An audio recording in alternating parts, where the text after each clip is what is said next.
শনিবার তখন দুটো ব্লক অফিসের কর্মীরা ব্যস্ত কাজে আচমকাই ব্লক অফিসে ঢুকে পড়ে তিন দুষ্কৃতী। কোনো কিছু বুঝে ওঠার আগেই সরাসরি হামলে পড়ে প্রোগ্রাম অফিসার সরকারি কর্মী পুলকেশ নাথের ওপর। ঘটনার আকস্মিকতায় ঘরের ভেতর থাকা অন্যান্য সরকারি কর্মীরা দৌড়ঝাঁপ শুরু করেন প্রাণ বাঁচাতে। হামলাকারীদের প্রথম শিকার পুলকেশ নাথ। হামলাকারীদের হাত থেকে পুলকেশকে রক্ষা করতে অন্য দুই সহকর্মী পিঙ্কি পাল চৌধুরী ও মহিতোষ ভট্টাচার্য এগিয়ে আসেন। এবার তাদেরও পড়তে হলো আক্রমণের মুখে।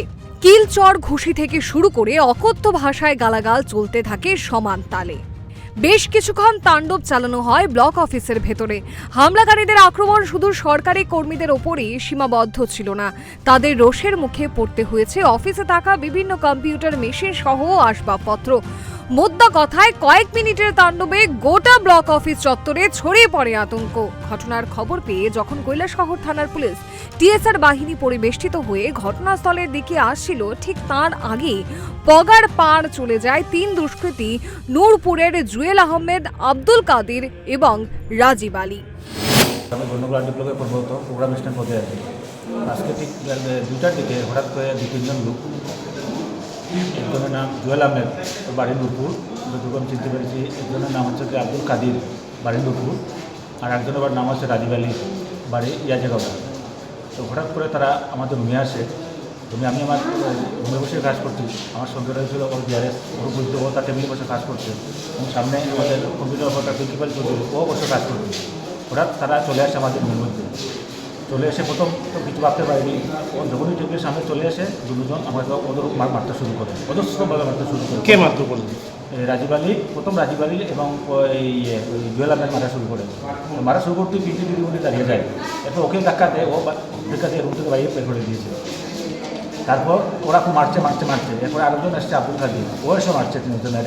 কম্পিউটার ফাইল কথা হলো প্রচণ্ডভাবে আমার উপরে হামলা করেছে এবং মাথার উপর একদম তুলে দিয়েছে, তারা শরীরে অতর্কিতভাবে হামলা করেছে। অপরদিকে আচমকা এই ঘটনাকে ঘিরে একদিকে যেমন দেখা দিয়েছে তীব্র চাঞ্চল্য, অপরদিকে দানা বাঁধছে রহস্য। ঠিক কী কারণে ভর দুপুরে ব্লক অফিসে আক্রমণ? দুষ্কৃতিকারীদের মোটিভ কি ছিল? সরকারি দপ্তরে ঢুকে কর্মরত সরকারি কর্মীকে আক্রমণ সহ সরকারি সম্পত্তি ধ্বংস করার মতো ঘটনা ঘটানোর মতো সাহস দুষ্কৃতীরা পেল কি করে? উঠছে নানা প্রশ্ন। অন্যদিকে গুরুতর আহত 3 সহকারী কর্মীকে ঘটনার পর নিয়ে আসা হয় ঊনকোটি জেলা হাসপাতালে। পুলকেশ নাথের মাথায় গুরুতর চোট রয়েছে বলে প্রাথমিকভাবে জানানো হয়েছে হাসপাতালের তরফ থেকে। জানা গেছে ঘটনার সময় ব্লক অফিসে ভিডিও ছিলেন না। ঘটনার খবর পেয়ে 3 সরকারি কর্মীকে দেখতে হাসপাতালে ছুটে যান ভিডিও সোমেশ বণিক। সুস্থ তদন্ত যাচ্ছি, আমার অথরিটি স্যার আছেন, দিকে অথরিটি স্যার কী ব্যবস্থা নেন, স্যার এসছেন হসপিটালে। ওখান থেকে আমাকে হসপিটালে নিয়ে আসা হয়। আমার ডাক্তারবাবু আমাকে সিটি স্ক্যান দিয়েছেন, কিছু টেস্ট দিয়েছেন, সেগুলো আমি একটু করাবো। তো এই মারধরের ঘটনায় আপনার টোটাল কতজন আহত হয়েছে? এটা দেখে তো ডাইরেক্ট কিন্তু আমি আহত হয়েছি, ওকে মারেছে, ও উঠে গেছে, ও আহত হয়ে গেছে ইনসিডেন্ট। আর ও তো আমার সঙ্গে দাঁড়িয়ে কিছুক্ষণ পর ওর যে অবস্থা, বোধ হয় এটা যা ক্রিটিক্যাল যারা বোঝা যাচ্ছে, আমাদের মহিলা অবস্থাটা মজুর তিনজনই।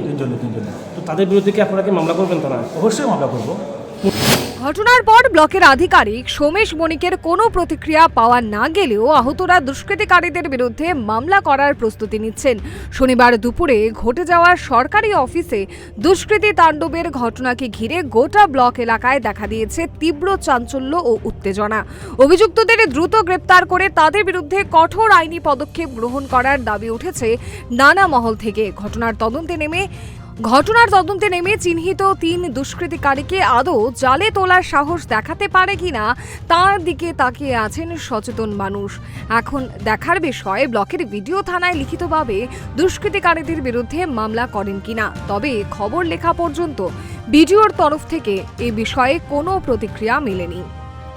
Bureau report, Times 24।